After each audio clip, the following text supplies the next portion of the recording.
passionate about Cleveland sports. He's going in, touchdown! Browns, Indians, Cavs, the Big Ten, and more. Cleveland is a city of champions once again. Andy and Jarid, Cleveland and beyond. Swinging it line to deep right. Here are your hosts, Andy Billman and Jarid Watson.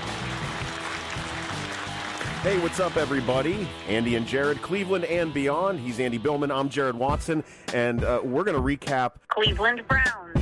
a strange Browns win. I think we can call it strange because there were times today where it didn't look like they were going to pull out the victory. And man, it's one guy that seems to be leading the way when it comes to grinding this thing out, and it's Baker Mayfield once again with an amazing game. Crazy touchdown pass to begin the game. He's the glue, man, with all these guys on the field and keeping them going. And, you know, when there's mistakes, when there's turnovers, when there's penalties, drop passes, they're staying together as a team, and that all comes down to Baker. Andy, what did you think today watching this game? I was pretty stressed through the first half. Yeah, I was too. I thought, you kind of hit the nail on the head. I mean, Baker Mayfield outplayed Cam Newton, and I would argue that was the difference in the game. Yeah. I mean, he really made every big throw he had to in this game. Newton, down the stretch in the second half, had to make big throws down the field, and he either missed a wide receiver or threw an interception in the game. I mean, it was very odd.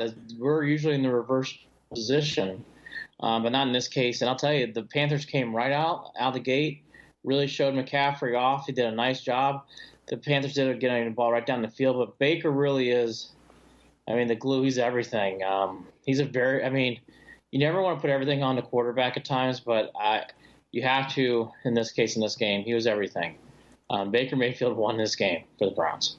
And he's done that a couple times this year where you can debate it. I don't know how you debate it otherwise in this game. He won the game for the Browns. Absolutely. 18 out of 22. Two drops. Those numbers don't even do him justice, yeah. Yeah, exactly. And I'll tell you, some people are saying 3 drops. I'll give them 2 for sure. David and Higgins, they both dropped the ball. Yeah, one was a throwaway, too. One was a throwaway, right. Yeah. He was unbelievable today.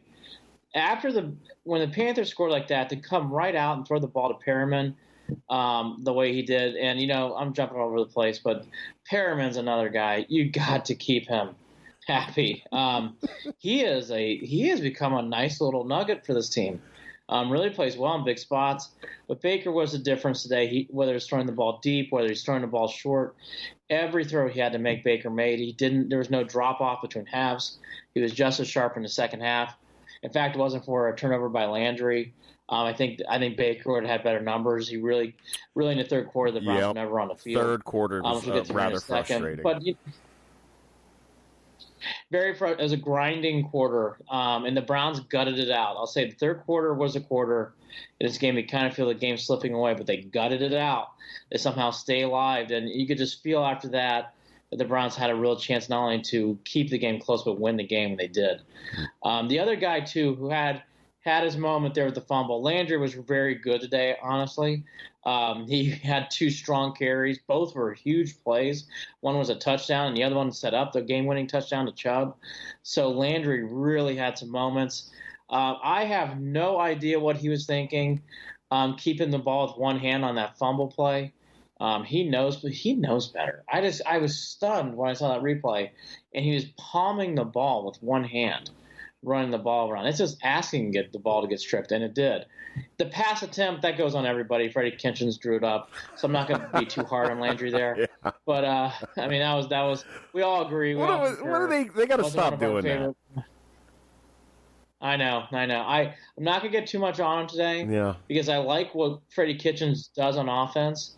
I really do. I love this small wishbone things that he does with Landry. Right. I think that's smart. I would rather see that done with Landry and not being seen done with our quarterback. And that's what I like about it. I don't want to put Baker in danger. I don't want to do that. But I love when you see Landry coming out like that and running and gutting through the offensive line. I love it. I think that's very smart. Basically going misdirection with Landry twice. Hey, you may want to start doing that more. I mean, both those times it really worked. And again, Landry, aside from the strip fumble, really had a great day. Nick Chubb's not going to get sexy award points from most, but if you watch the game and know his team, Chubb is just a stud. Again, 13 carries, 66 yards, 1 touchdown. Legs that wouldn't quit on very, very difficult downs. Legs that would not stop. Yes. Yeah, really, on the touchdown, too, was great. Really dove his way, wanted the touchdown. He's obviously our ace in our hole. The only thing I'll say that I don't want to get too hung up on, but you and I talked about it via text today. Not sure what to say. I know Duke Johnson had some family stuff going on. I'm sure it's playing some sort of role here because the last 2 games, has just been – it's not just play calling. Something's off. He did not look sharp today. If I'm being truthful. Yeah, I don't know if he looks sluggish. Again,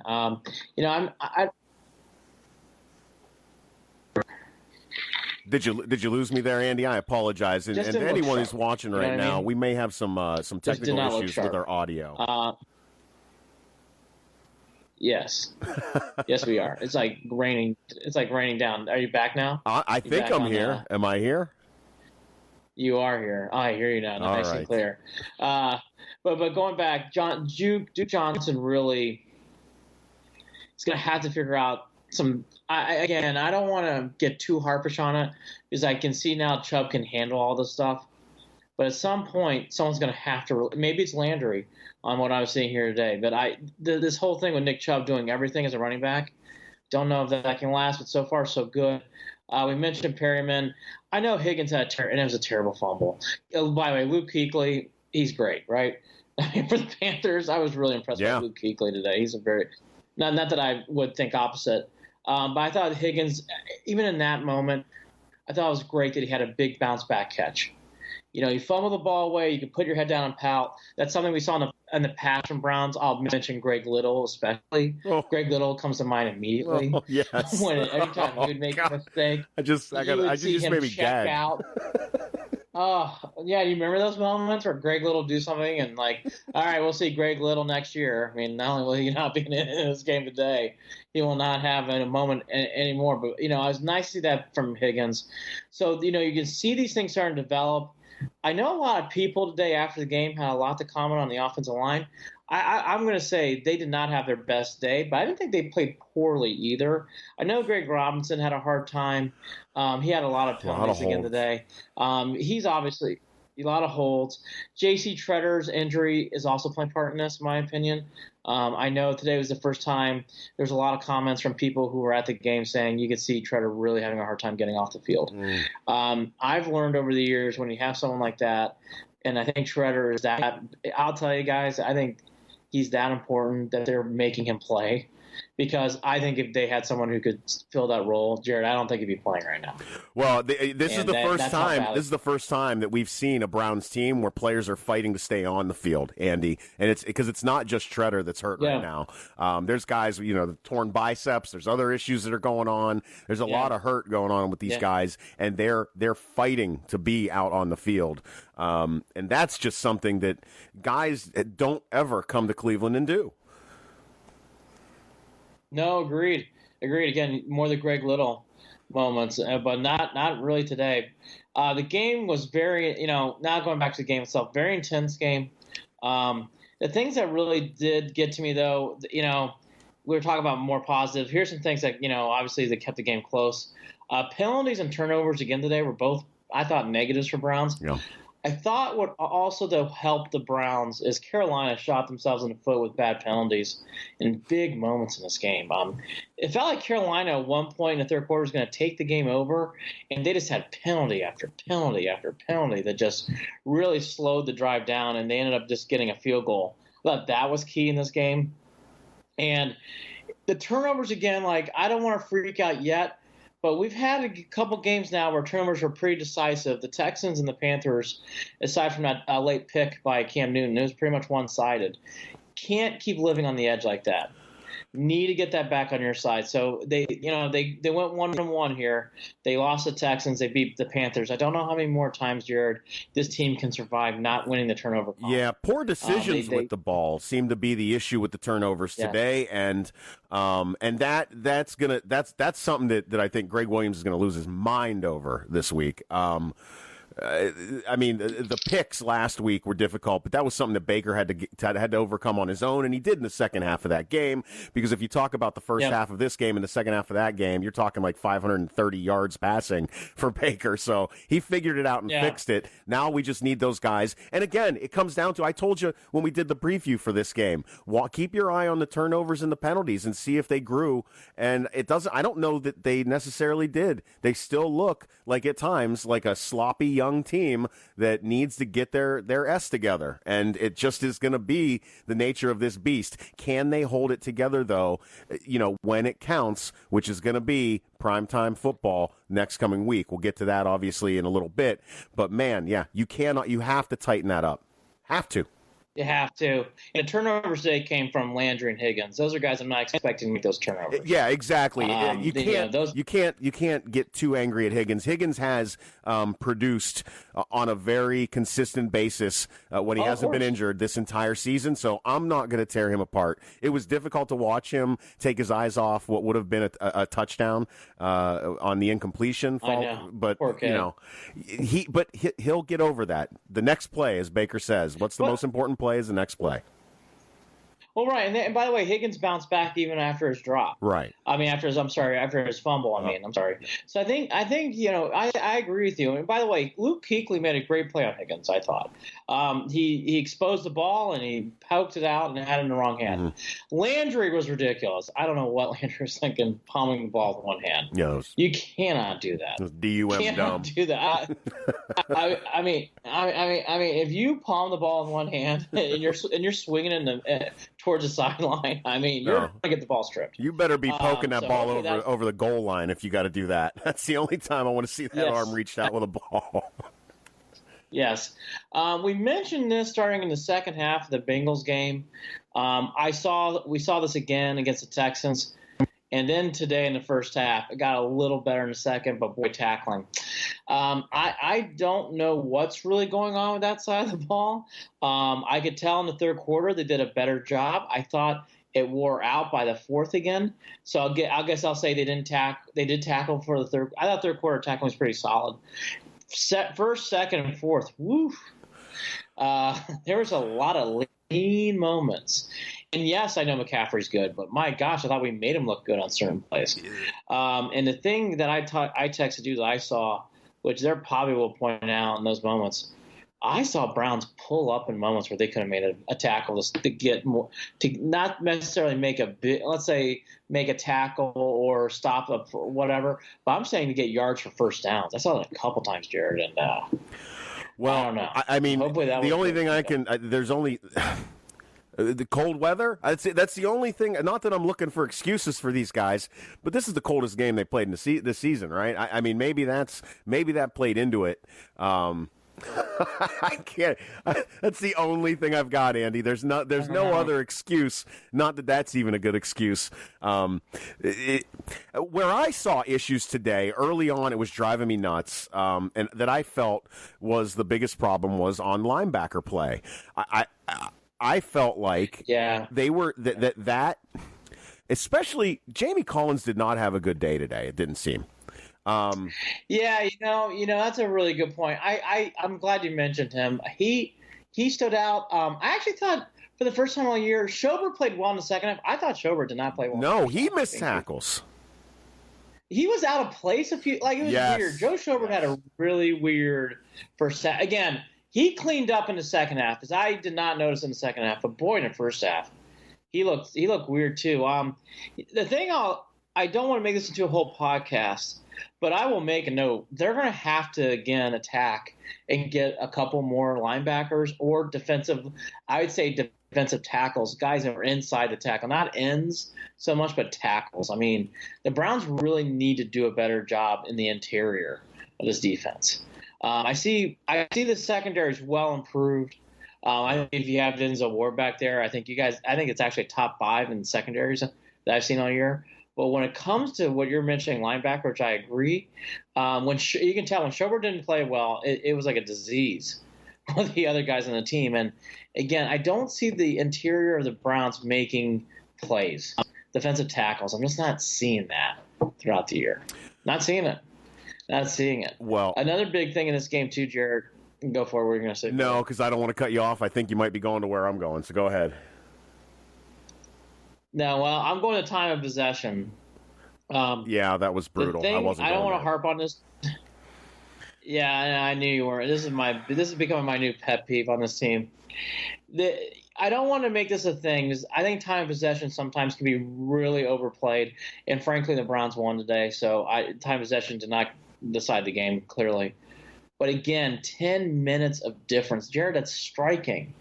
And the bigger thing to me, in the third quarter, it felt like the Browns never had the ball, and they had the ball to start it off. The Browns have to do a better job at times still of making possessions longer. By the way, the biggest example was what Baker Mayfield did at the end of the game to extend the drive to get them a first down before the 2-minute warning. Huge play in that game. In the third quarter, they at one point only had 4 plays and about late in the third quarter. It's not good. No. They're not. Again, I don't want to think it's a difference. I don't think it's a huge word. These other things to me are bigger, but this is something I'm noticing. They've got to stay on the field longer or they're going to wear out. Well, it seems like they almost changed kind of the way that they're and tell me if I'm wrong. Some play calling seemed different in that third quarter. Instead of setting up some of those screens or the bubble screen or whatever they were doing to get the ball, to get Baker into a little bit of a groove that they did in the fourth quarter, and that third quarter, they tried to run the ball a few times, and then they also had the penalties that were screwing them over. Between those two things, I don't know why they don't. Yeah, it was dead runs that were pointless. I think Duke had a rough one. I think Chubb may have had one or two, but there were just times where they'd come out 1st and 10, and all of a sudden you're looking at 2nd and long, and you already feel like that drive's not even going to happen. That's how that third quarter was. That after the first play would go by, you'd be like, yeah, they just don't seem like they're even going to get a first down right now. Yeah, all right, I'll go inside baseball. This is what I saw. I thought Rivera and the defense did a nice job on the Panthers making adjustments coming out. Yeah, and I thought the tone was set because the first play out was a Landry fumble. That Landry fumble was the first play in the third quarter. It set the tone. I mean, it really did. You could feel it during the game.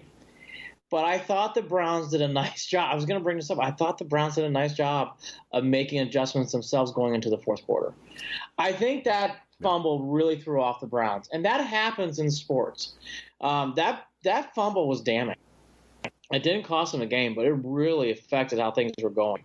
Because, again, it's late in the third quarter, and you've only ran 4 plays. It's not good. And you had the ball first. It's not good. No. That dictates a lot in the game. So the Browns overcame it.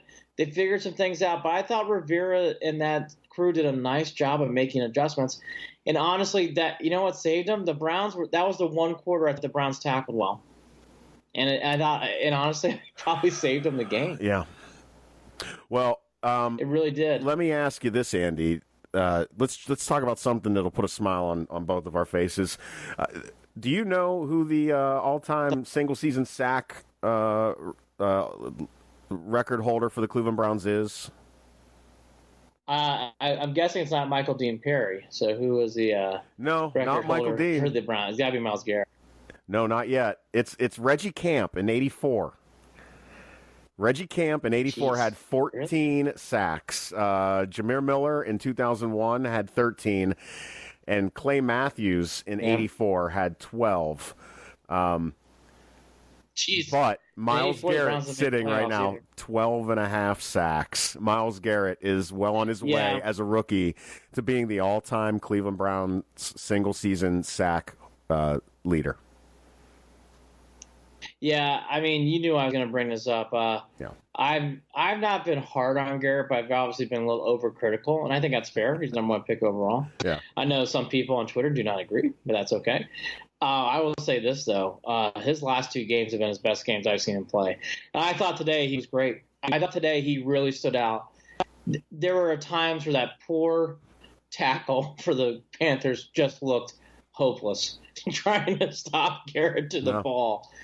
He really had a hard time. Garrett made an impact on this game. And again, I've been wanting to see this more of Garrett, and I saw it in the Houston game, even in a loss. And I certainly saw it again today. I think Garrett in the last 2 games has played wonderful, and it's great to see because the Browns need him with Denzel Ward out. So I thought that was great, and I'm glad to hear he's getting close to that record. It's well deserved. And the other thing too, it's not a negative. So I don't think he's playing terrible, but you pointed it out, so I'll give kudos to you during the game, and I started focusing in on it as soon as you mentioned it to me. Carey's getting picked on a lot in these games. Yeah. I don't think it's an eyesore yet. I really don't, but he's getting picked on. It's pretty clear that he's the one guy that teams are going after. And again, I don't see him playing terrible. I really don't. But he's definitely going to get picked on. He just has to realize he's not going to get away with. He's not going to get away with what some of the other guys are getting away with. A little hand behind the back grabs, whatever. They don't look. There was one that did not look. It would look like a very weak call. Again, this is a trend that we're seeing, and if the trend continues, not only our offense is going to take advantage of that, but the refs are clearly keeping an eye on them. I don't know what else to say. Yeah, I don't either. I thought 2 of them were pretty bad. One, his arm was extended and he was grabbing his wrist. My grandmother's going to throw that flag. I don't know what to say. It's just going to be called. Everybody's going to notice that. You got to call it. You just got to call it. The one thing I would just say to the Browns, you just got to be aware of it. But again, I don't think it's an issue. I just think that's the guy now who's definitely been circled out. And you were the one to point it out, so you're right. When we were texting back and forth, Carey's definitely the guy now who's. It's interesting on most throws the ball's going to him. The one thing that I saw in this game too, which I did not cost the Browns a game, thankfully, was the McCaffrey play. McCaffrey did a nice job in this game. I have no idea why the Panthers did not use him more in the second half. I thought they could have gone to him every play, and the Browns would have had a hard time with him. They just had no answers from McCaffrey today. They really didn't. But again, he had to go the ball. Norv Turner's not that kind of coach, as we all remember here. He has to go down the field, and that's what he did. And again, that was the big difference I saw in this game, Jared. I hate to put some onus on the Panthers, but it's true. Cam had some guys open in the fourth quarter, and he couldn't hit them. And that was a big difference in this game. He airmailed the interception at the end of the game to Randall. He airmailed that. Terrible. Had a wide open receiver coming across the field for a touchdown at the end of the game. The possession before, that was. I don't know what is his deal. Is this just Cam from now on? I don't know. I know people have been pointing it out, and I think it's fair now. Now that I've seen it in person, I don't watch a lot of Panthers games. I don't know why. I'm not big on the Panthers and watching them play. But watching a whole game now, the one thing I come away with is McCaffrey's excellent. And Newton, by the way, can still run the ball well. And Newton can actually complete the ball inside 12 to 15 yards. Mm-hmm. But in tight boxes, or if Newton has to go down the field, there was one pass today. That ball was behind the receiver. He almost had to wait for the ball. That was a play Carey made. But really the reason why Carey made it was because the ball was thrown behind. Yep. Newton's going to have to really – they're going to have to make some decisions on him because I don't know how much longer you continue to play with a guy like that. And, again, in the fourth quarter, I thought the one in the end zone wasn't a terrible miss, but he did miss him. He was open. But, again, it's great. Baker's making those throws for us. It's night and day looking at Cam to Baker. Yeah. Baker in that pass to the pass to Landry, in that window. I couldn't believe it. I could not believe. Great throw.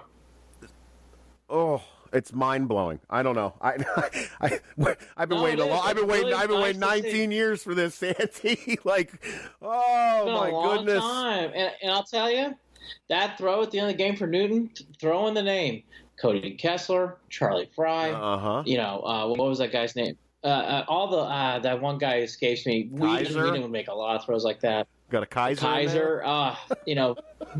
Yeah, I mean, all those kind of throws were just like, it's 10 yard, it's not even close. Like you just watch it come out in New Sands, like it's not even close, and the game is over. I love seeing him throw down the field. Every time he was letting it loose, I was happy for it. Thank God. Yeah, and you were right. You called it before this game started. You said that they wouldn't be able to help themselves, that they wouldn't stick with the McCaffrey thing. They can't. Because if they already dominated with the time of possession, they would have won that game had they stuck with McCaffrey and kept doing that. They would not have lost that game. Hey, whatever, though. I don't care. Hey, whatever's right. And I'll tell you, I took a lot of notes on Norv Turner when he was here in Cleveland, and that's what drove me crazy about Norv Turner. There'd be things that he could see that were obviously working, and then he just wouldn't go to them at times. Yeah. And Norv Turner's aggressive. He has to go deep.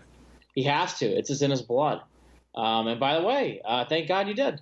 Because, again, I was stunned. Were you stunned about how many times McCaffrey didn't touch the ball in the third and fourth quarter at times? Well, I don't understand. Gosh, I don't know why. I know that the Browns talked about they had a guy, eyeing him on every play, whatever. There were times where who was that person?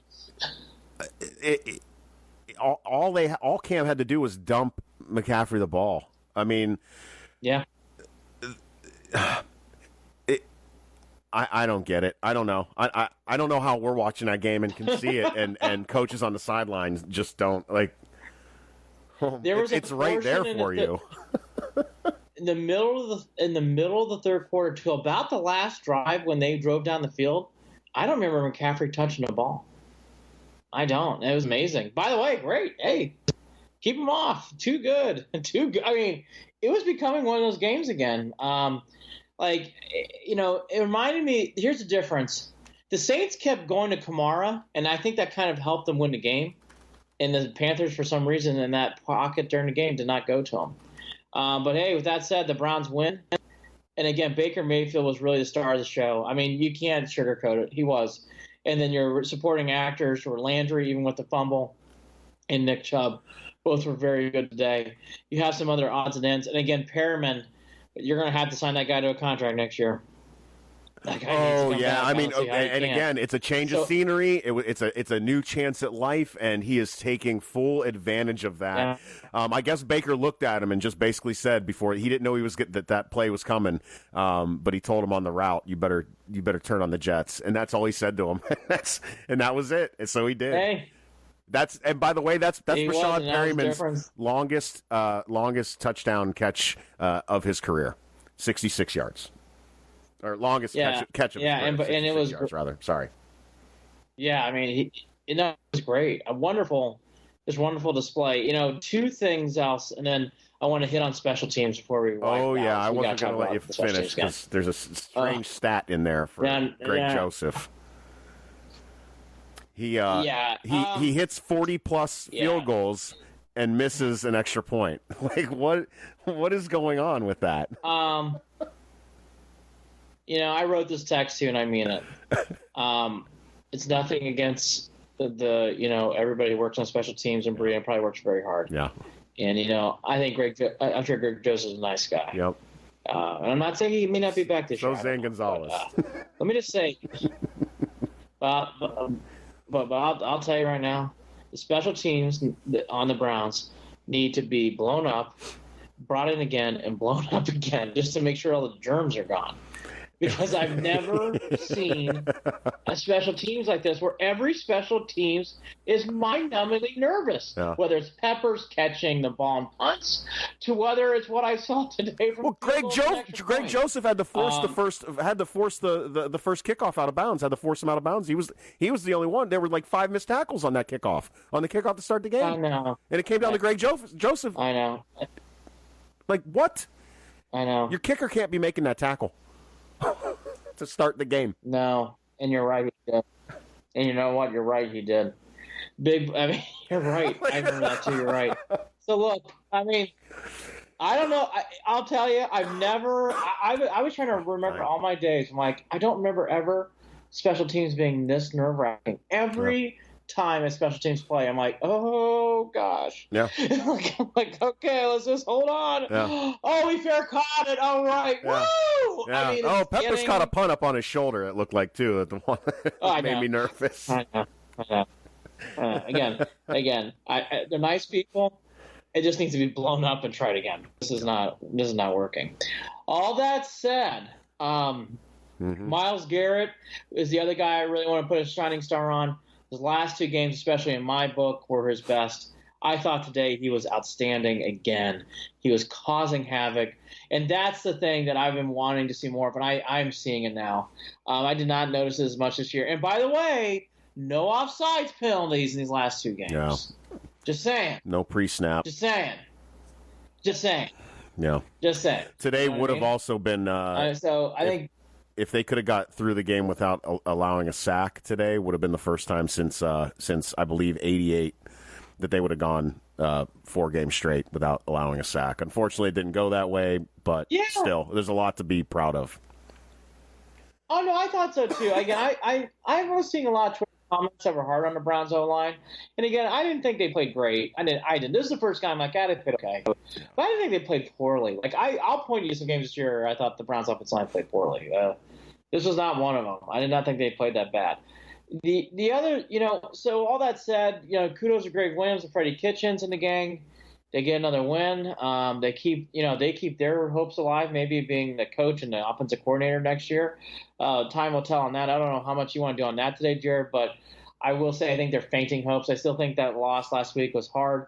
I think the bigger question now is, which we'll go into the league here in a second, the Browns have this weird hope of maybe winning the division that I kind of noticed too, and I saw. Well, they might trip and fall into the playoffs. Just think about that. Well, our good old buddies, the Raiders, helped out. For people who didn't notice, the Steelers lost today in a 3 terrible straight. loss. And I'll tell you, they also had field goal problems. Their field goal kicker missed multiple kicks again today. By the way, we would love to pass that disease on to the Steelers. Not a better team for them to have. They have real kicking problems. They do.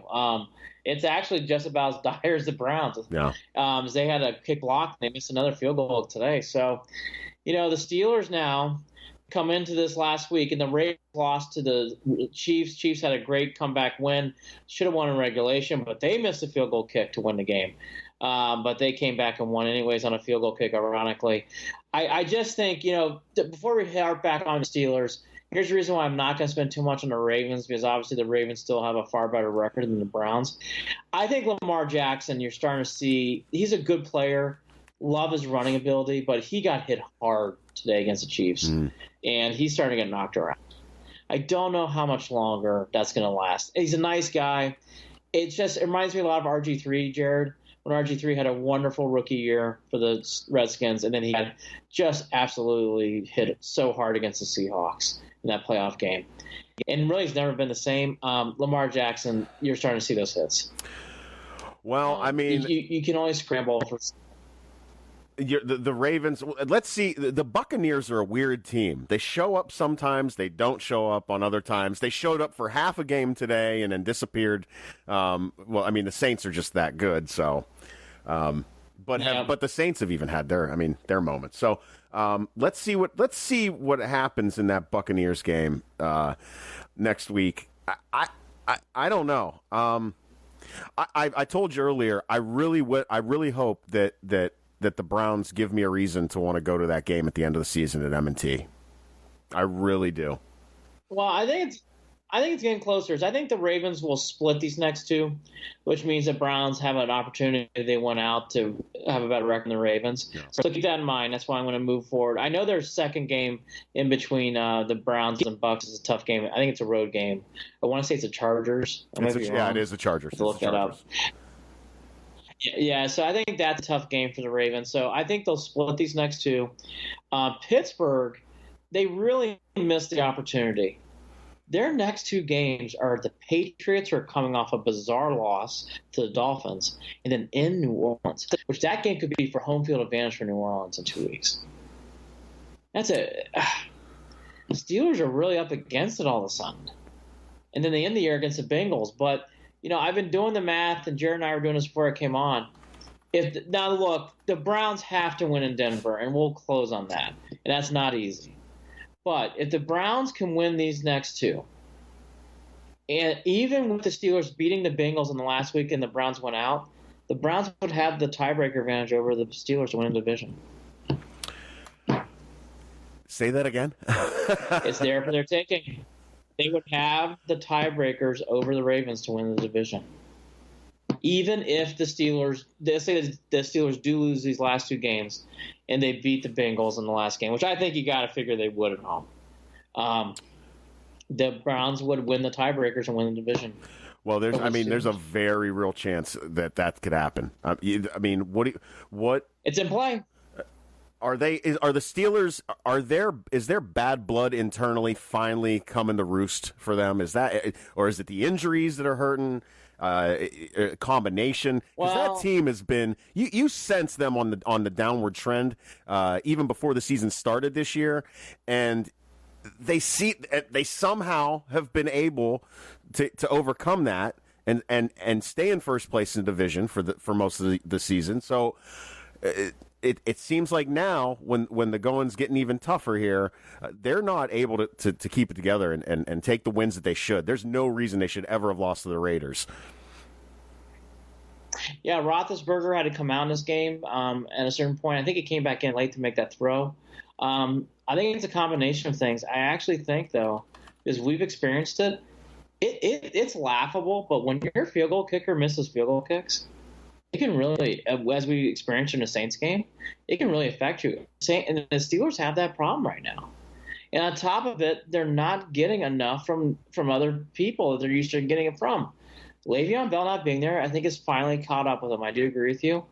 And again, I think this team is getting older. And it's not as easy anymore. And I'll tell you, could you imagine if you beat the Raiders, all these things I wouldn't have talked about, because the Steelers would be able to control too many things to win. But can you imagine if they lose to the Patriots and at New Orleans, which, by the way, is not crazy. Not crazy. Can you imagine? No. I mean, it's there. It's in play. Well, but I want to flip the script to our guys. Yeah. That Saturday night game, Jared, is going to be very, very hard. I don't have a good feeling. I think that's going to take a lot for the Browns. I want to sit on it this week. I'm in your camp right now. I think that Saturday night game, it will be interesting how I feel as the week goes on. But I'm telling you, that is going to be a tough game. The Browns, for as long as I've been a fan, they never win in Denver. Never win in Denver. Never. I hate Denver. That would be such. I hate them so much too. I'll tell you, this ruined my got childhood. a lot of juice to it already because. Ugh. Yes. We won't go down that path tonight. But I'll tell you this. That game, I think, is the game that they need to win to prove themselves to be playoff ready anyways. So that's another thing to it. But I think that game is going to be tough. But, boy, if the Browns could ever do it.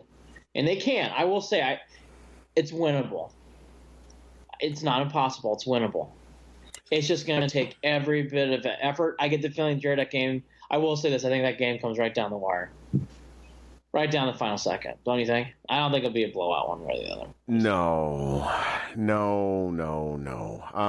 It's going to be close. Craig Joseph coming out. They can't. They can't. No, stop. Listen, as long as it's 40-plus yards. If it's 40-plus yards, he's good. I'm not worried about it. Anything closer, then there's an issue.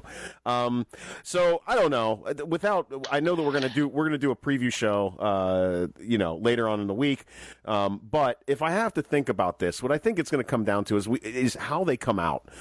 If they come out tight and looking like they did. Did they look tight? Was it the Titans or the Texans game that they looked? They looked like they were off. Everything was off. I thought it had three characteristics.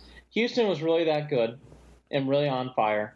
By the way, they lost today. Finally. No. I thought the Hugh Jackson PR push was really. It didn't cost them a game, but it definitely threw them off. And then 3, I thought you kind of hit on it. That was the first game they did look tight.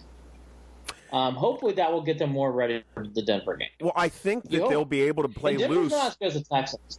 If you can't stay loose and ready for a primetime game on a Saturday night, in front of a national audience, I think again, I think that this comes down to Baker.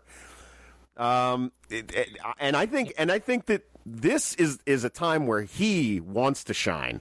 So as much as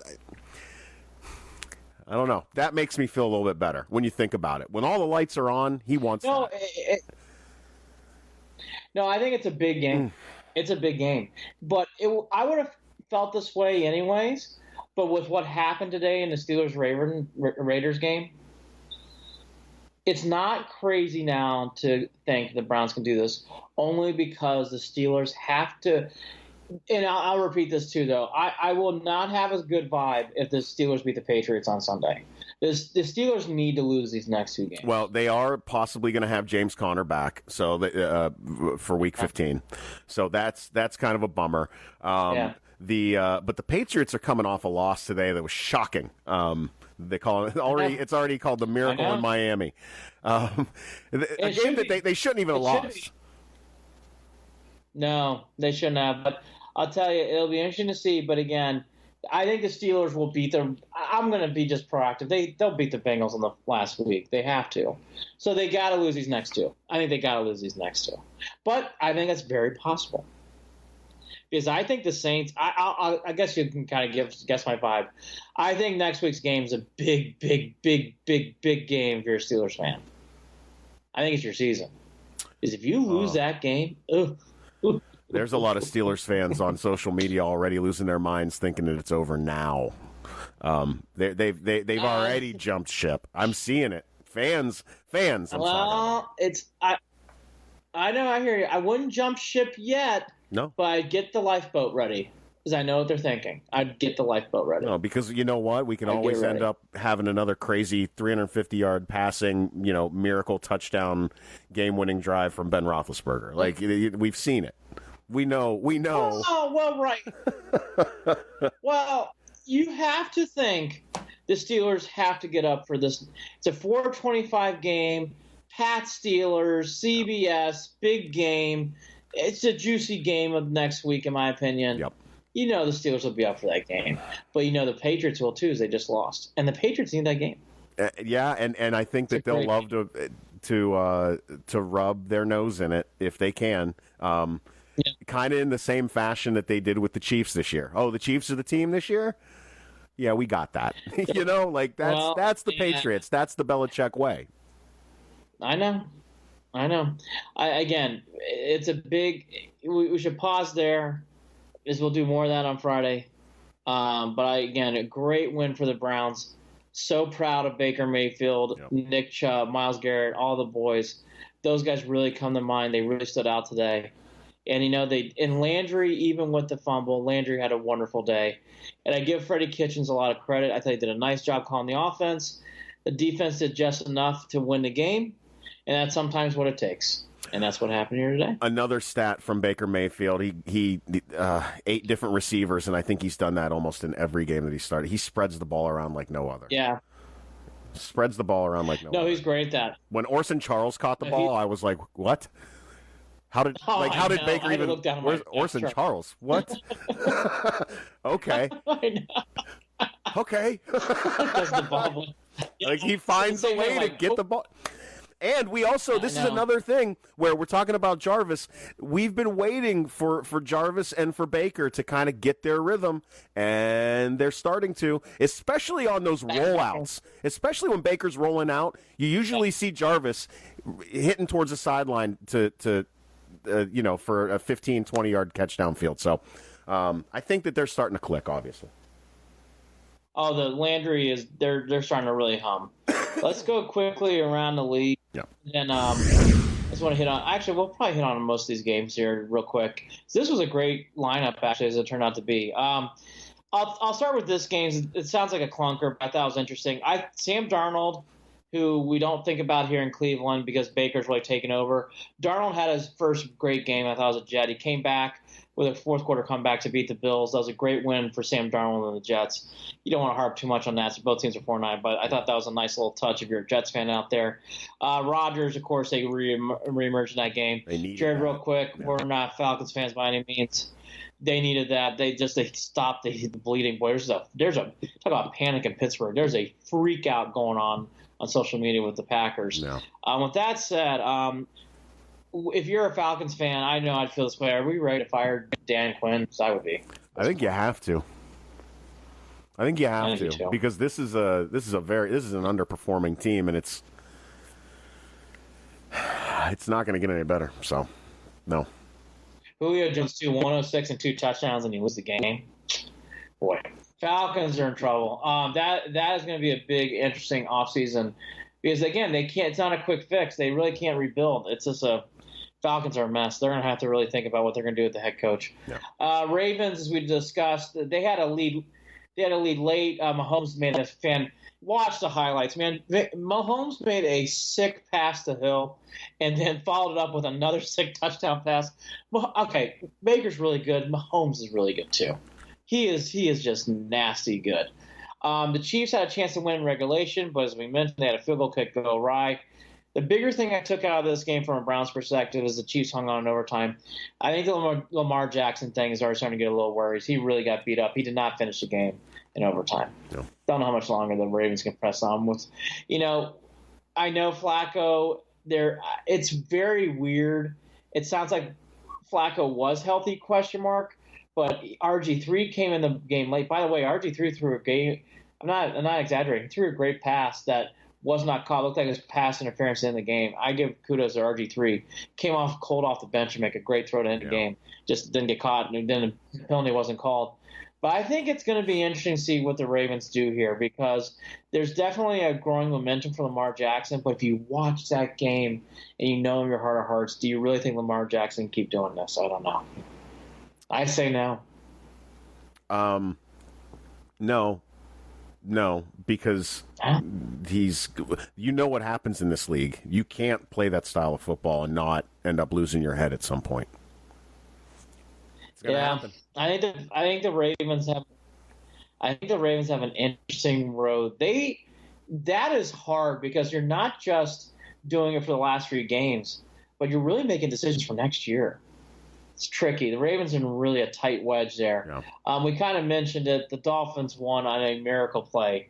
2 laterals, and then I don't know if the Patriots just lost their brain on that final play, but they had a chance to tackle him on the open field, and then once he got to Gronk, it was great. Well, Gronk was out there. Gronk's out there to bat the ball down, right? But Gronk, it's not even like anyone put a move on Gronk. Gronk just fell. No. It looked ridiculous. And Gronk had a good day too, except for that last final play. No, he didn't. He did. You know what? I'll tell you, that was the Patriots have lost ways before, and they've had bad losses. Obviously, the 2 Super Bowls come to mind. There's other bad losses they've had. They lost one year to the Broncos in the playoffs. That wasn't good.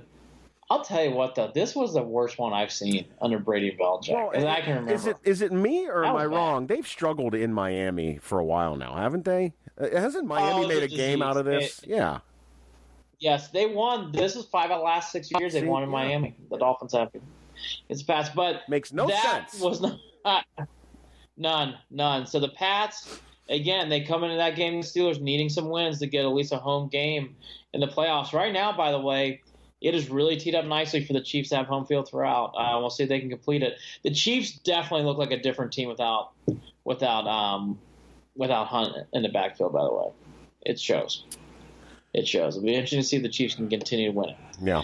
Saints came back and won. They covered for me. Thank you, Saints, on some sort of level. The Buccaneers are the Buccaneers. They're going through, I think, a transition phase. I agree with what Jared says. Their defense has been better, but they're a hard team to read. The Buccaneers play the Ravens next week. I would have no vibe for that game, knowing what's going on with Lamar Jackson. No idea. The Saints are in the same position. Yeah, exactly. If the Rams continue to lose to the Bears, the Saints are in kind of the same position as the Chiefs. The Saints are kind of in driver's seat for home field. So we'll see what happens there. The Redskins season's over after the broken leg of Alex Smith, and it's a shame and sad. I'm not a Redskin fan, but you hate to see that for a team. And they really had the epic collapse today with Mark Sanchez as quarterback, 40-16. The Giants just romped them. A lot of rumors going around social media about Colin Kaepernick, so the Redskins have a lot going on there. That's not going to be a fun way to end the year. Word from Colin is that nobody's reached out to him this entire season. That's the word from Colin Kaepernick, I believe.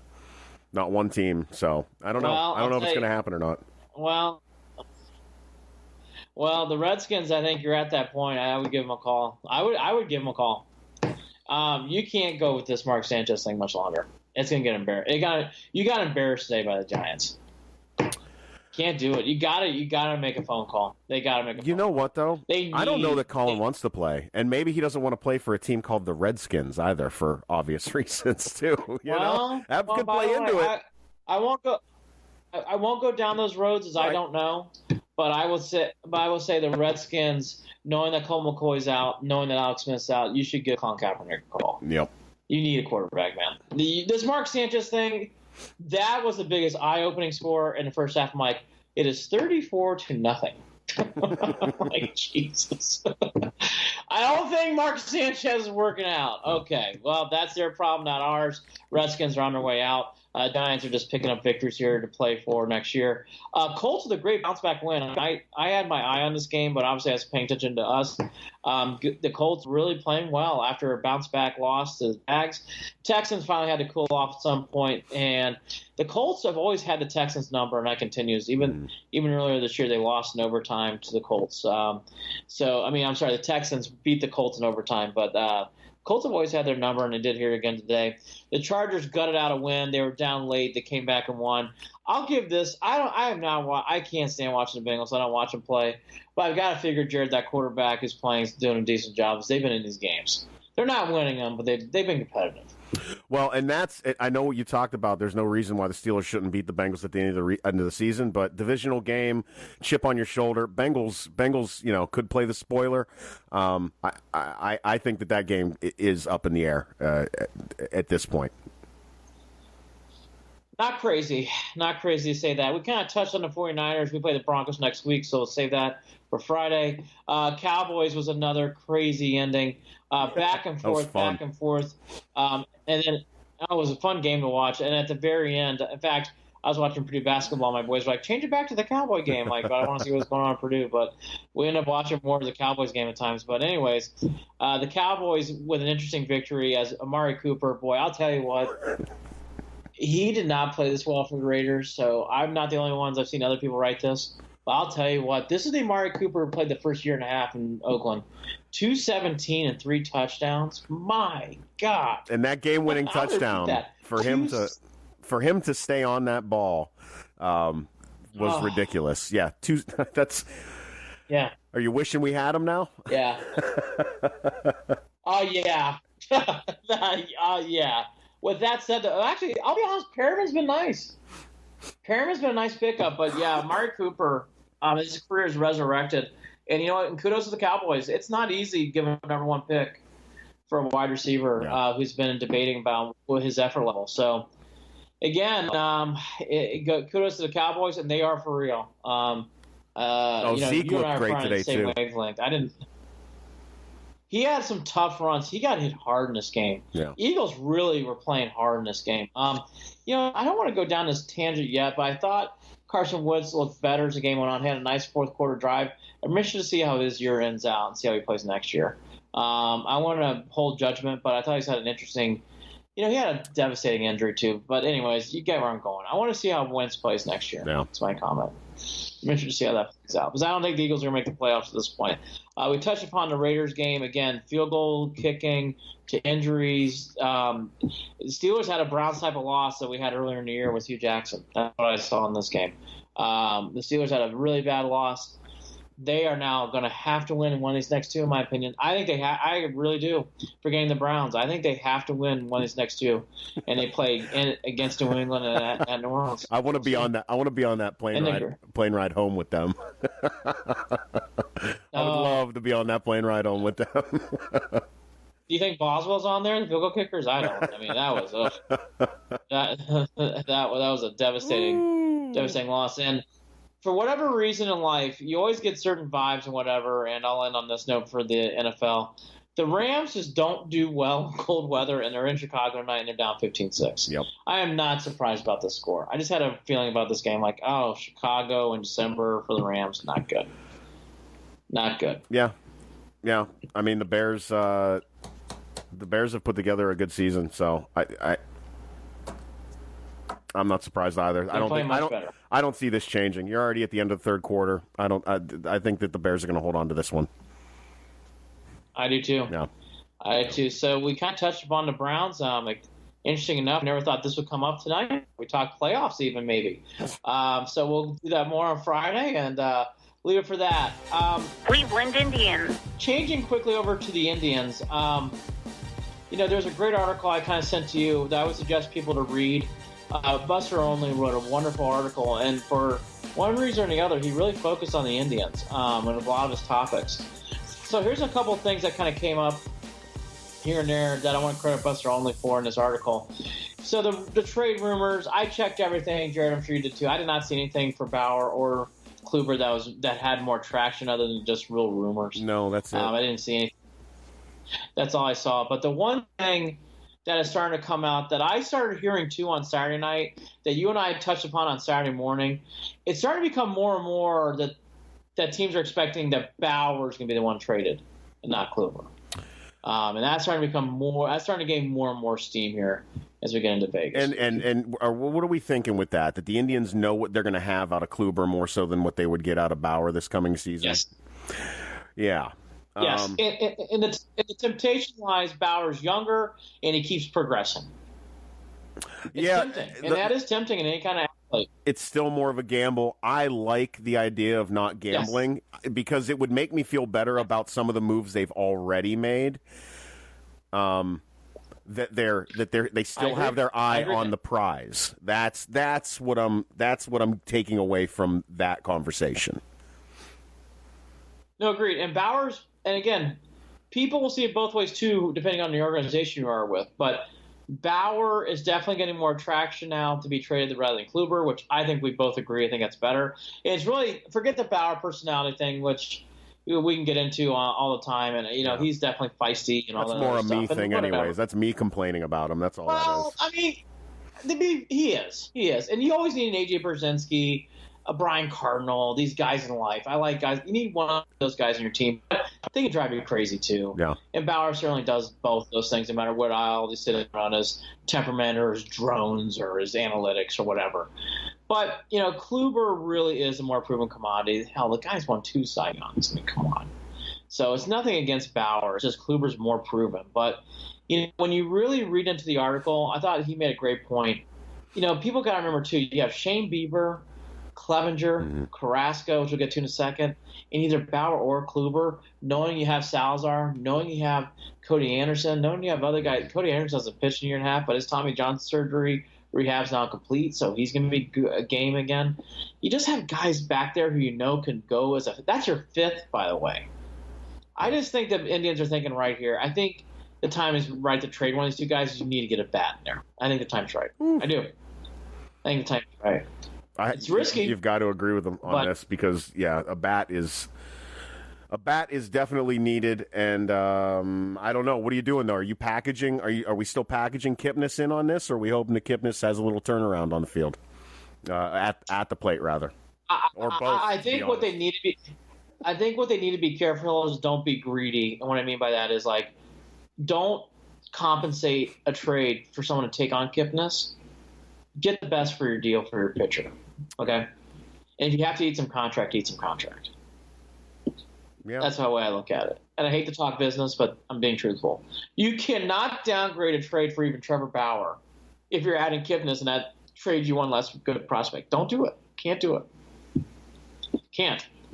If you're doing that and you're doing some sort of fancy three-way or you're evening out the prospects, whatever, but you can't take a hit on the trade because you're having someone take a hit on the contract. No, I agree. Right? It can't be a gamble. It's got to be a sure thing, I think.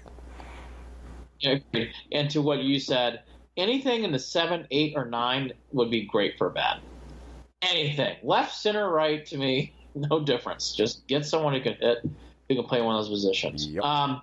The other thing, too, that I thought came out that you and I kind of touched upon, but Buster really hammered it in this article.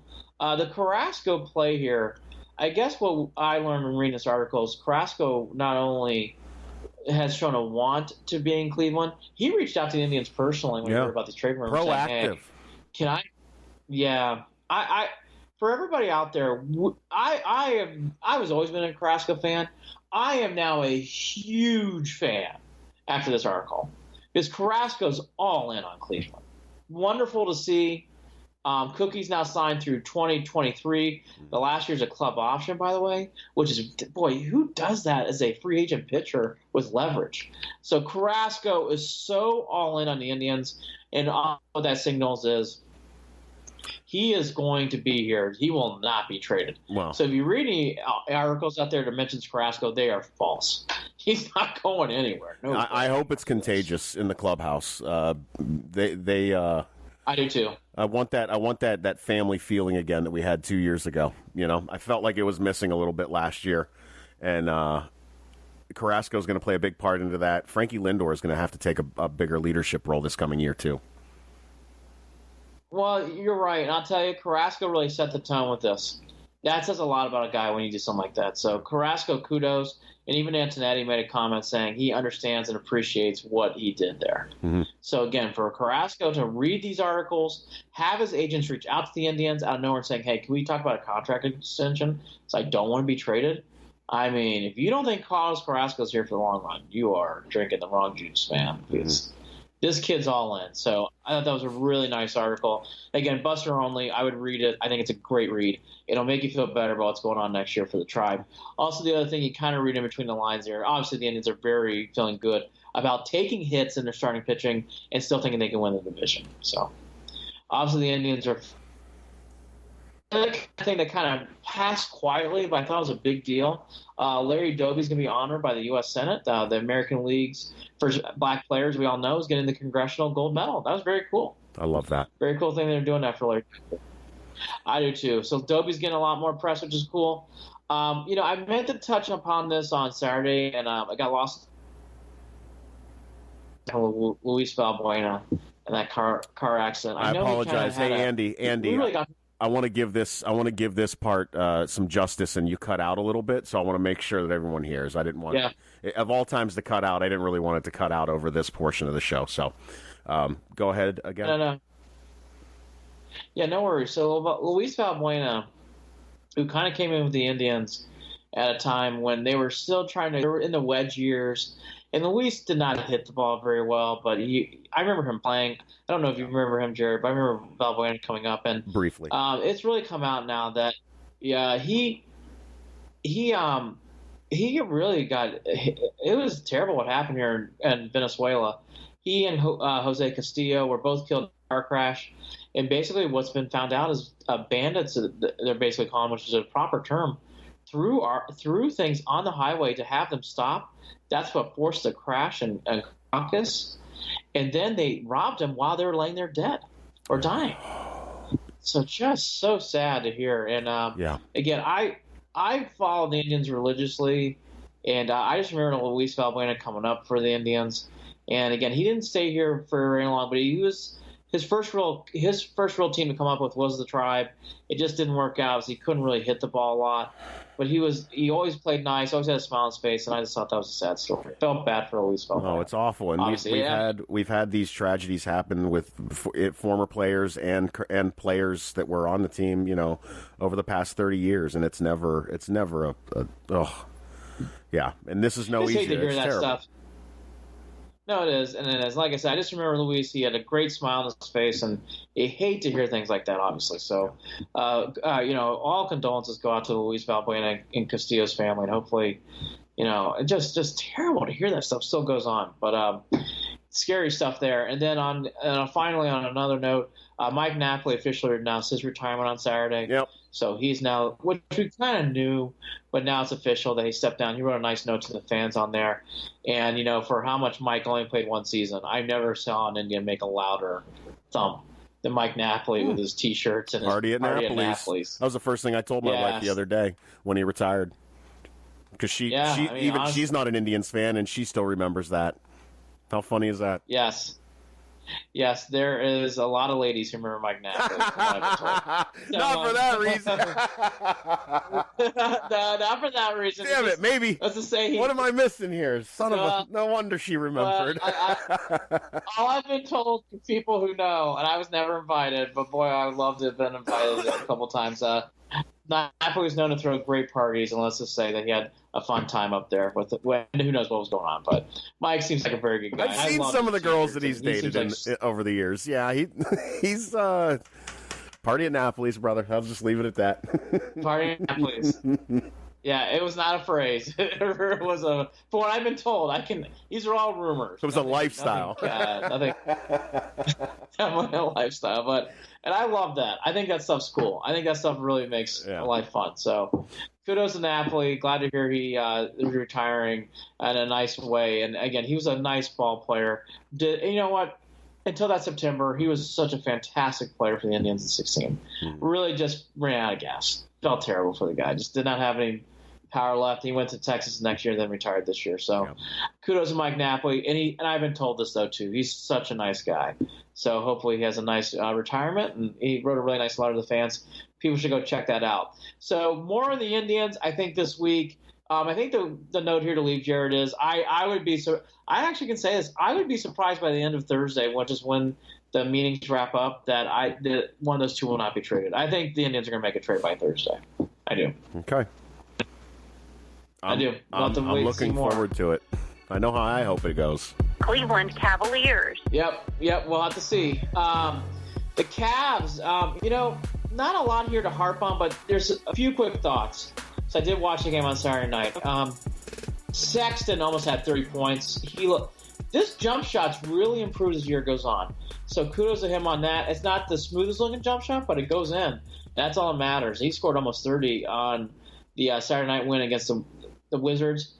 Tristan keeps playing really well. He might be an all-star.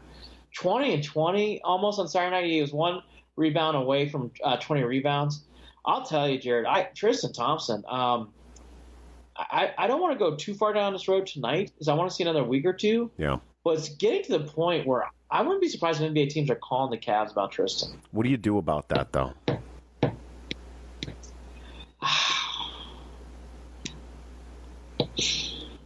I know. I think it's going to be really I mean, because in the back of my mind, I worry that the whole reason that he's playing this well is for that purpose. Last year was not a good look. I mean, it just was not a good he did not have a good season. It was not a solid year for him. No, it was obvious. And there's a lot of things going on that were rumored about what's going on with his personal life. And, who knows what was going on. Yeah, I would say this year, though, I've noticed. No, he couldn't. But I would say this year, though, I've not noticed any of that. It's been really quiet on that front. But I'll tell you, let's give it another week or two, Jared. I think I just know how sports works. If he keeps putting up these kind of numbers, people are going to start calling. Yeah. It's going to be interesting. And I'll be honest with you, as of tonight, I don't think you can trade him. I think you need him. Yeah, I mean, and I'll tell you, I'm a big. We'll do this on a better night. I'm a staunch believer in not tanking all the way tanking. And what I mean by that is I just have observed the Bulls ever since it was what's going on with Jordan and when that whole team broke up. And I just, from the Nets to the Knicks, all these teams who do this stuff, it's never quite a guarantee. No, and you know what else, Andy? Some sort of. When you do that, are you not killing the culture and the heart of what the team is, too? And that's a hard thing to build and find. So if you can grind it out together through these changes, I think you're going to come out a stronger team with a little more cohesion than you're going to get if you completely blow it up. Because everyone disappears at that point. Everyone. You know, when you can tell it's a complete tank job, everyone disappears, and then you're left with nothing, and you have no foundation left. And at least the foundation they continue, is to grind it out together and to continue to play, even if it's not at the level that they want. I think that they have to do it that way. I agree. I'll tell you, I'll even double down. I think Tristan Thompson's become kind of the leader of this team. So, he has, I'm telling you. Things I would have said that you were crazy for a year ago. I just telling you what I observed. Yeah. I'm just telling you. I think it's gonna be it'll be a interesting dilemma if he keeps playing like this, because they're going to start calling soon. Yeah. The other two things, I thought the Cavs won on Saturday night. I don't want to harp on too much of these game to game in the NBA. I thought that was one of their best wins. The Cavs were short-handed. They had no reason to win that game, and they won easily. It was their best win of the year, I thought. Cavs did a great job. And then in my other last thought, again, I want to give it some more time. I'm starting to see a little cohesion on the Cavs. I felt that after Saturday night. I'm starting to see some little things pop in and out with the Cavs. It doesn't mean they're going to win 20 games plus, but I'm just saying I'm starting to see some things develop. I did not feel this way, Jared, the year after LeBron left the first time. I'm seeing it this year with this team. It's a positive sign. Yeah, well, I mean, that's the thing. They're part of that has to do with the fact, like we said, Tristan Thompson. There's pieces there that didn't exist the last time LeBron left. The last time LeBron left, there was nothing there for him, and that's why he left. This time around, there's this is a team coming off of an NBA championship not but 2 years ago. So there's a lot to be said for that. Yeah, I agree. I'm just saying there's more here in the shrapnel than I think what we thought 4 weeks ago. I'm looking through it. I'm like, hey, Sexton. I knew he was going to be good. I like him. I see some of these younger free agent guys they picked up off the market. We'll see who plays well. But, last night was Jones. Could be different guys each night. Okay, fine. Eddie Osman, when he limited his minutes, I'm seeing his role now. I'm starting to figure that out. They didn't limit his minutes. They didn't limit his minutes in that game. They can right now. By the way, they can. Yeah. They can. The Cavs have no choice. I meant that statement. The Cavs are so shorthanded. Yeah. It's not even funny. They are really short right now when it comes to rotation guys. So again, they're finding little things. Again, nothing more than that. They still have I think they are tied with some other teams for 6 wins in the leagues, which is the worst. So long ways to go. But I'm seeing little positives is my point. For the first time, I felt that after Wizards game. Like, I'm seeing some things here that'll be interesting. Be interesting. That's it. Nothing more. And by the way, they play the Bucks on Monday, and I think that's going to be a terrible matchup.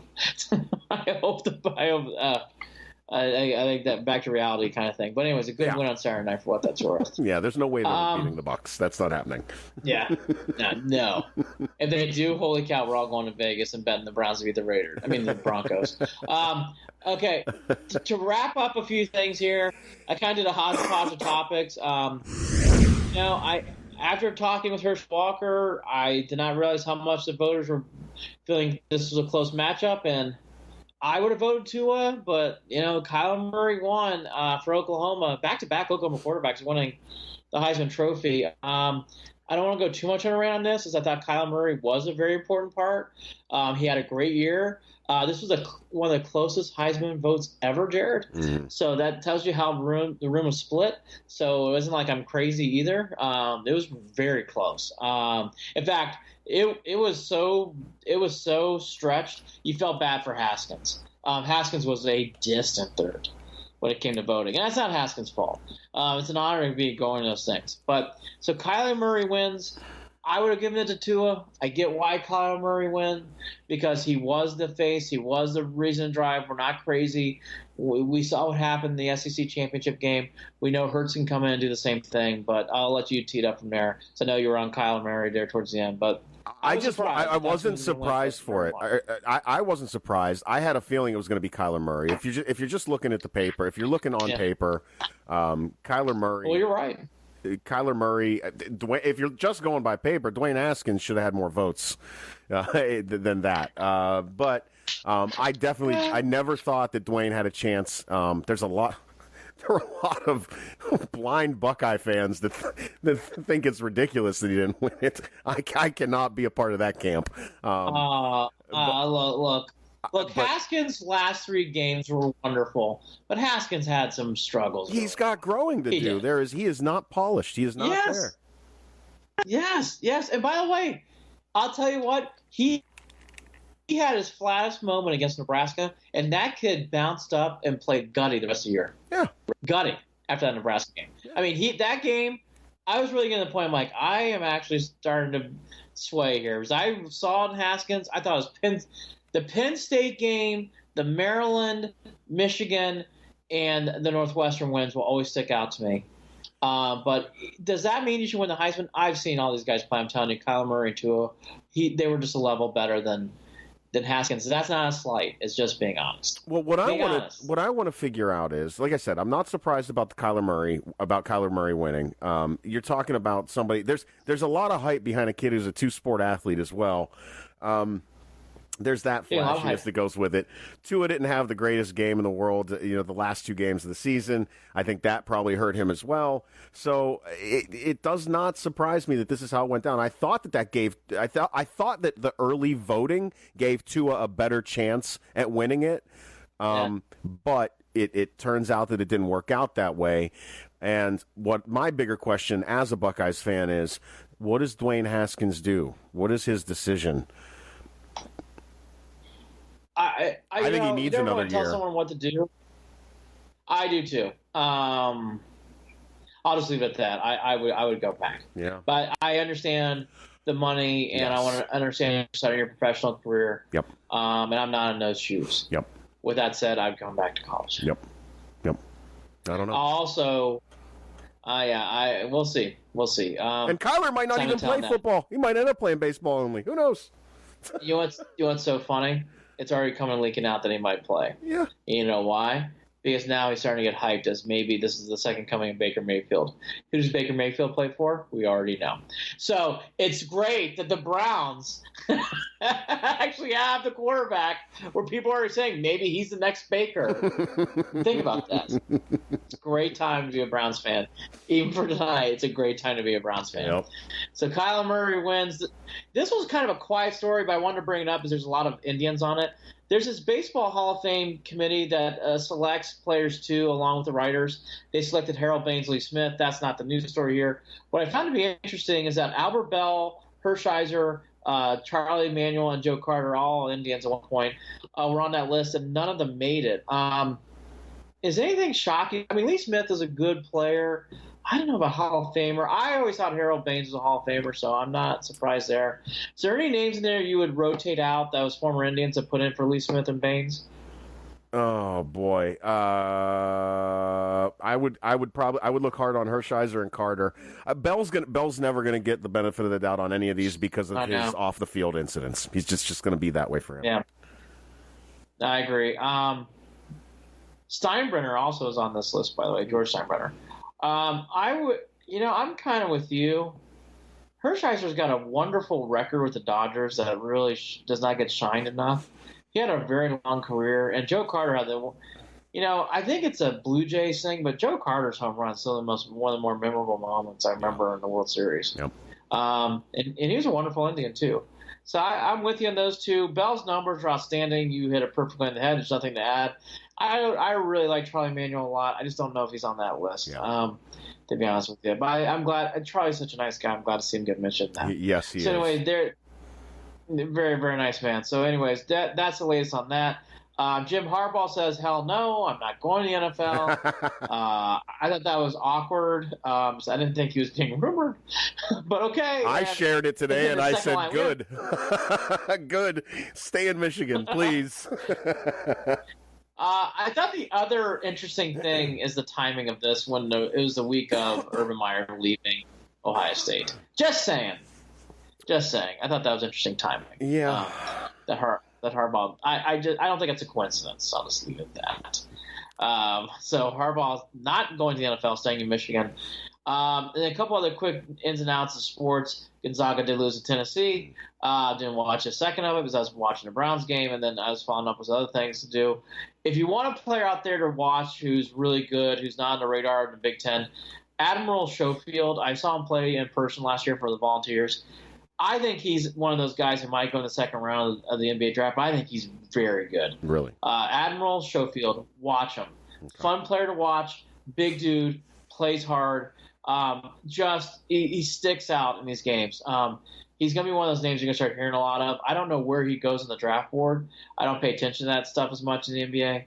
But I know last year they were rumored to be like a second-round pick. I think that kid could be one of those guys that could be the next Draymond Green type of thing, to be honest with you. He's not Draymond Green. Doesn't play like that. But my point is, you just watch him play, and he plays big. Anyways, they had a good win. They beat Gonzaga. OSU won back-to-back wins. Yep. I'll go on my rant about Purdue another time. They had another terrible loss in Austin.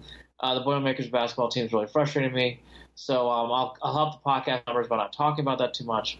But if people want to know, yes, the Purdue losses are bothering me as a basketball fan. It's driving me insane. And I don't like how they play at 6 o'clock on a Sunday when you're trying to do family dinners and stuff.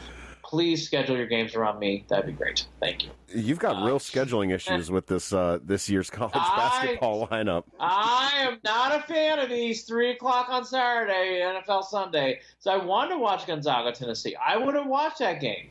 Put it on at noon on Saturday. Like, by the way, here's my example. What's on noon on Saturday next week?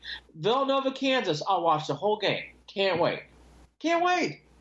Putting these games on at 3 o'clock. Come on. Sunday? Come on. I don't know. I'm looking forward to Youngstown State, Ohio State on Tuesday. That's where I'm at. Let me just say, the Big Ten is quietly looking like still the best conference so far. Very, very good group of teams. Duke is obviously shines out still because of all the talent they have on the floor. But they did lose to Gonzaga early, so it gives teams hope. But, you can tell even outside that, like, you watch some of these results come in. Kentucky had a goofy loss to Seton Hall. They're one of the better teams in the SEC, obviously. You see these other teams kind of get pinched in these certain moments. Marquette, by the way, Marquette with a good win against Whiskey. Wisconsin lost in overtime. That was a good basketball game on Saturday night. By the way, Saturday at 5 o'clock, I watched the whole thing. So those are the kind of things I'm noticing really, Jared, in the Big Ten. But, we should wrap up on the Browns. I did not think coming in this podcast when I woke up today we'd be talking about possible playoff hunt, but because of the Browns winning and because of the developments with Lamar Jackson starting to get injured already for the Ravens and with the Raiders beating the Steelers, we're here. It's not crazy. Long road to go, but it's not crazy. And as we know, anything can happen in the playoffs. You just got to get there. And I think that Hunt being out with Kansas City is going to be a huge problem for them in the playoffs. That is not going to be the same Kansas City team in the playoffs. It's just not going to be. So, that opens it up more for New England than anybody. But at the same time, you just got to get there. One bite at a time. Woo. Yes, I agree. Chisel that out. And the Steelers need to lose these next 2 games, in my opinion. I think they'll beat the Bengals in the year. Last guess. Bauer or Kluber, who will be traded by the next time we do this podcast, or will need to be traded? I'm going to try to be as unbiased in this as possible. This isn't who I want. This is what I think, but it does happen to be who I want as well. So I really do think that it's going to end up being Bauer. I think that they're going to have trouble packaging it with Kipnis. I think it might be Bauer only, and I think that you got to get – there's going to be some teams that are going to give you as much as they would give you for Kluber that need pitching. I think that that's the way to go. Yep. I think you're right. I think it's going to be Bauer. I think if Kipnis does go, it'll be Kipnis and Kluber. You kind of hit that on the head the last week. I agree with you. Kipnis and Bauer – I don't see that happening. Kipnis and Kluber, I think, is possible. But, again, you're still going to take a hit there, here, and there. I agree with you. I think it's going to be Bauer. I think Bauer will be gone by Friday. All right, we'll talk about it on Friday or Saturday, and we'll see if we were right. It'll be interesting. And, I just want to give us kudos for talking this walkie-talkie podcast today. Yeah, I'm going to have to go back. Out there, we could kudos to you.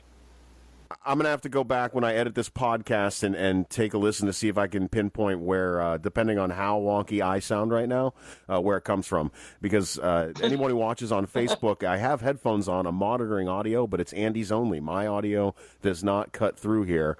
It goes straight out through the broadcast. So, notice how it's my audio gets cut out. Just saying, just observe from far. But no.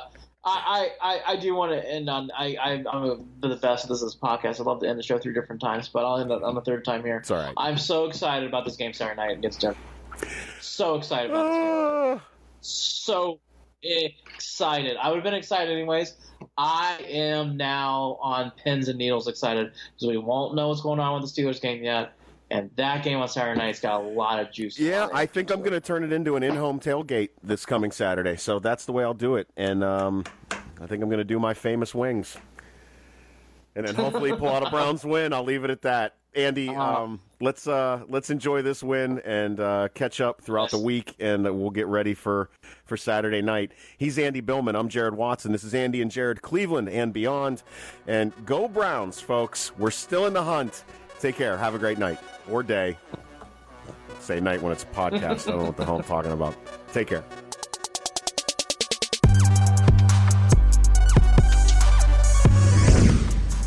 Hey, don't forget to follow Andy and Jared, Cleveland and Beyond on Facebook at facebook.com/Cleveland and Beyond, and on Twitter at CLE and Beyond. That's at CLE and Beyond. On Twitter, you can also shoot us an email, andyandjared@gmail.com. Looking forward to hearing your comments.